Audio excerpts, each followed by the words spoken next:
Kalau noda-noda dalam kehidupan kita yang sudah sangat sulit untuk dibersihkan, bagaimana Romo cara membersihkannya? Di mana cari alat pembersihnya? Salam damai sejahtera saudara-saudaraku yang terkasih, pencinta firman Tuhan. Berjumpa kembali dengan Bible Learning with Father Joseph, edisi masa Advent minggu yang keempat, latihan rohani hari yang ke-23.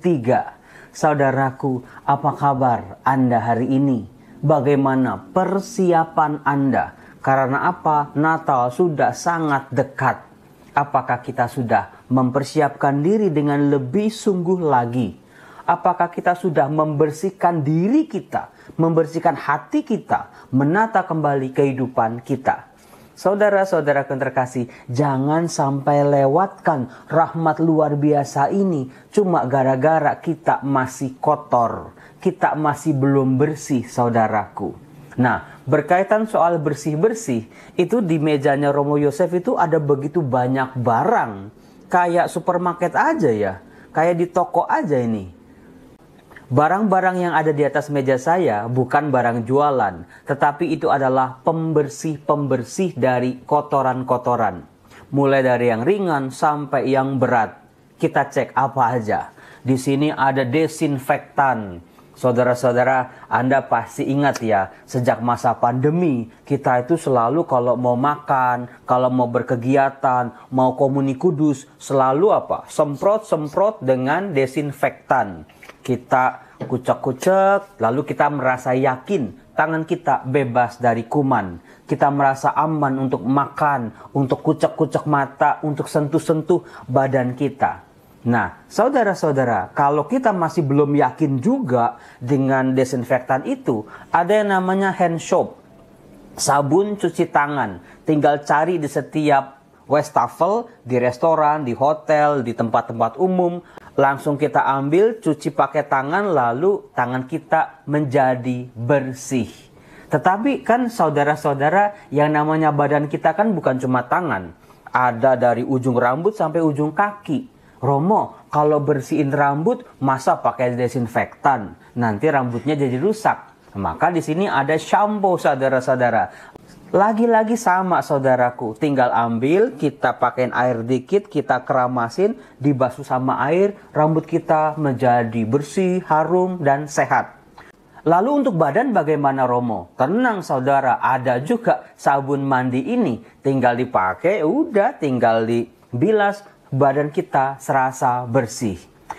Itu semua adalah pembersih-pembersih yang berkaitan dengan badan kita. Bagaimana dengan ruangan-ruangan di sekitar tempat kita tinggal, Romo?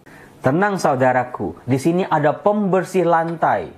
Kayaknya zaman sekarang itu ya tidak cukup untuk ngepel cuma pakai air. Kayaknya harus pakai deterjen pembersih lantai. Bahkan di sini dikatakan pembersih ini bisa menolak debu. Waduh, luar biasa. Nah, di sebelahnya ada yang lebih berat lagi, yaitu pemutih. Kalau kita pakai baju putih, seringkali kena noda, kena lumpur, atau ada daki di sini ya, yang nggak bisa dibersihkan dengan mudah oleh deterjen. Kita biasanya pakai pemutih. Pakai air panas, pakai pemutih, pakai cuka segala, pakai baking soda, lalu kita rendam, lalu nanti baju kita akan putih kembali. Lalu yang di ujung itu yang sangat berat, saudara-saudara, yaitu pembersih WC, pembersih kloset. Bahkan di sini dikatakan mampu mengangkat kotoran, mengangkat karat air, mengharumkan WC. Biasanya kan kalau WC kita kotorannya itu sampai berkerak. Nggak cukup cuma dielap, nggak cukup cuma digosok-gosok sama sabun. Harus pakai Porsteak namanya. Saudaraku yang terkasih, apakah Anda bisa menghitung berapa jumlah pembersih-pembersih hal-hal material yang ada di atas meja saya? Romo, gampang lah Romo. 1, 2, 3, 4, 5, 6, 7. Wah, 7 kan angka sempurna. Saudara-saudara, Anda lupa ada satu hal lain lagi yang menjadi pembersih. Yaitu, ini dia. Api. Seringkali api digunakan untuk membersihkan logam-logam dari kotoran-kotoran yang menempel. Maka emas, perak, logam harus dibakar di tanur api supaya bisa menjadi murni. Saudara-saudara, yang mau saya katakan adalah seolah-olah semua jenis kotoran dalam hidup kita itu ada pembersihnya. Mulai dari yang ringan sampai yang berat. Mulai dari yang gampang dibersihkan sampai yang sulit sekali untuk dibersihkan. Tetapi saudara-saudara, kalau hati yang kotor bersihnya bagaimana? Kalau hati yang bau karena busuk, bagaimana supaya mengharumkannya kembali? Kalau noda-noda dalam kehidupan kita yang sudah sangat sulit untuk dibersihkan, bagaimana Romo cara membersihkannya? Di mana cari alat pembersihnya? Di mana jenis sabunnya itu apa? Dicari di apotik ya nggak ada. Dicari di supermarket juga nggak ada. Nggak ada yang jual, saudara-saudaraku. Di atas meja saya ini ada satu lagi pembersih yang mungkin seringkali dilewati oleh Anda, yaitu firman Tuhan. Firman yang sungguh-sungguh membersihkan kehidupan kita. Apa yang di dalam kotoran-kotoran hati Anda, toksik-toksik atau racun-racun dalam kehidupan Anda, kebusukan-kebusukan Anda bisa dibersihkan dengan firman Tuhan. Bukan sebuah kebetulan saudaraku, dalam bacaan pertama hari ini, tanggal 23 Desember 2022, diangkat sebuah nubuat dari Nabi Maleaki. Silakan Anda buka kitab suci Anda, coba sekali-sekali buka kitab Maleaki. Gampang, kitab Maleaki itu ada di urutan terakhir dari kitab nabi-nabi. Jadi gampang nyarinya, pasti setelah Yesaya, pasti setelah Yeremia, pasti setelah Amos, pasti setelah Yoel, pasti setelah Zakaria, pasti setelah Obadja, karena dia yang paling akhir. Kitab Maleaki, kita buka bab 3 ayat 1 sampai 4, dilanjutkan bab 4 ayat 5 sampai 6. Mari kita baca bagaimana kuasa Allah mampu membersihkan kehidupan kita yang kotor, supaya kita bisa betul-betul menyambut kehadiran Yesus Kristus yang lahir baru dalam kehidupan kita. Dikatakan, beginilah firman Tuhan semesta alam. Lihat, aku menyuruh utusanku supaya ia mempersiapkan jalan di hadapanku. Jadi betul kata Romo Yosef, setiap peristiwa Natal harus dipersiapkan. Kedatangan Tuhan harus dipersiapkan dengan baik, jangan asal-asalan. Dengan mendadak Tuhan yang kamu cari itu akan masuk ke dalam bait-Nya. Malaikat perjanjian yang kamu kehendaki itu, sungguh ia datang. Siapa yang dapat tahan akan hari kedatangannya? Siapakah yang dapat tetap berdiri apabila ia menampakkan diri? Sebab ia laksana api tukang pemurni logam. Lihat saudaraku, simbol api yang seringkali digunakan untuk memurnikan logam, digunakan oleh Allah. Allah hadir, firman-Nya hadir, laksana api yang membersihkan logam dari material-material yang menempel. Dikatakan juga seperti sabun tukang penatu. Lagi-lagi sabun menjadi pembersih badan kita, digunakan oleh Allah sebagai simbol pembersih jiwa kita. Kehidupan kita dari segala kekotoran-kekotoran, kebohongan, kebusukan, tipu daya dan lain sebagainya. Dikatakan, ia akan duduk seperti orang yang memurnikan perak dan ia akan mentahirkan orang Lewi, menyucikan mereka seperti emas dan seperti perak, supaya mereka menjadi orang-orang yang mempersembahkan kurban yang benar kepada Tuhan. Pribadi yang pertama yang dibersihkan oleh Allah adalah para imam. Para imamnya harus bersih supaya bisa membawa umatnya kepada Allah dengan hati yang bersih pula. Dikatakan saudara-saudara, kalau hati kita sudah bersih, hidup kita sudah bebas dari racun-racun, kemudian juga kehidupan kita sudah ditata rapi bersama Allah, apa konsekuensinya? Dikatakan begini, maka persembahan Yehuda dan Yerusalem akan berkenan di hati Tuhan seperti pada hari-hari dahulu kala dan seperti di tahun yang sudah-sudah. Saudaraku, apa yang kita bisa pelajari di sini? Ternyata sebelum kita memohon kepada Tuhan, bersihkan hati kita dulu. Rapikan kehidupan kita dulu. Bereskan semua yang masih belum beres. Itulah yang saya katakan berulang-ulang dalam latihan rohani. Sebuah pembersihan diri menjadi kunci bagaimana persembahan kita boleh berkenan di hadapan Allah. Dan juga kalau Allah menerima persembahan kita yang terbaik, Allah akan membalasnya dengan rahmat-rahmat yang kita perlukan.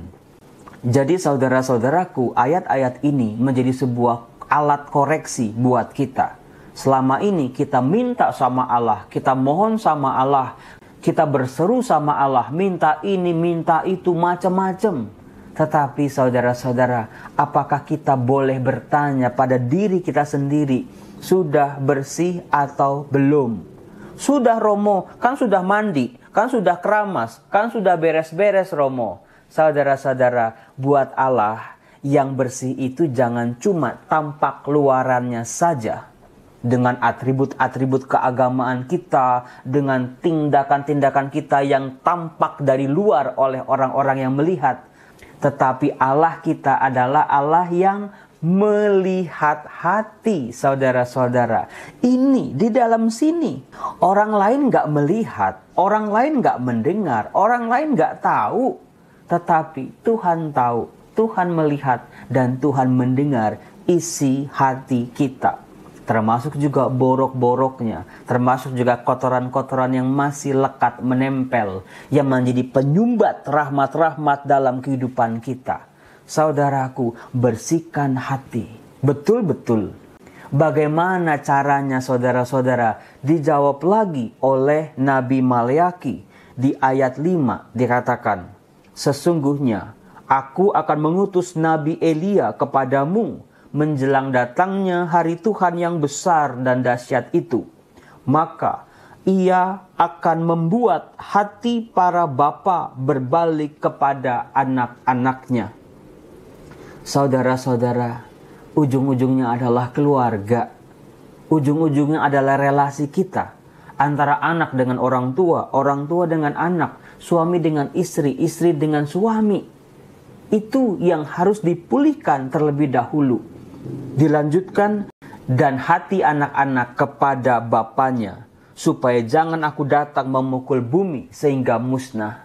Saudara-saudara, banyak orang hebat di luar. Di kantor, dalam pelayanan, di sekolah, di dalam pergaulan. Wah, dia dikenal sebagai orang yang hebat.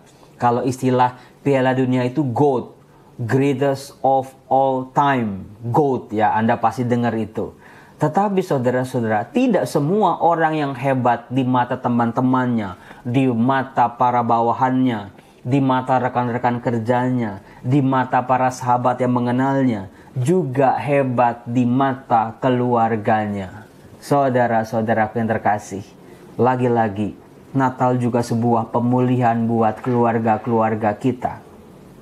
Sebelum Anda mengampuni orang-orang, mungkin rekan bisnis Anda yang sangat menyakiti Anda, coba perbaiki dulu relasi-relasi dengan suami, istri, anak. Jangan-jangan kata-kata kita, sikap kita, tindakan kita, sikap diam, acuh, cueknya kita, tidak pernah menghargai, tidak pernah memuji, itu kalau dilakukan berkali-kali, itu lama-lama menyakiti kehidupan mereka. Orang-orang yang seharusnya kita sayangi, orang-orang yang seharusnya bisa bertumbuh dalam kebersamaan dengan kita.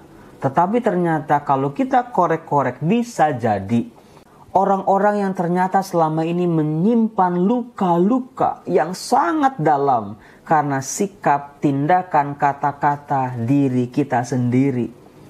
Mungkin kita merasa aku nggak salah kok, aku bener, aku itu nggak pernah ngapa-ngapain kok. Tetapi saudara-saudara, ada kesalahan-kesalahan yang kita sadari, tapi ada banyak juga kesalahan-kesalahan yang tidak kita sadari.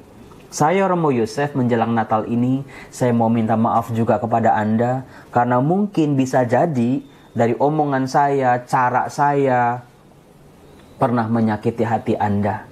Tolong dimaafkan saya sebagai seorang imam ini, supaya saya bisa juga merayakan Natal dengan hati yang bersih. Saya juga selalu berusaha memaafkan orang-orang yang di kolom komen yang ya kalau dibaca itu bisa menyakiti hati saya. Semua sudah saya maafkan, semua sudah saya ampuni. Bahkan saya doakan mereka supaya Tuhan memberikan yang terbaik untuk kehidupan mereka.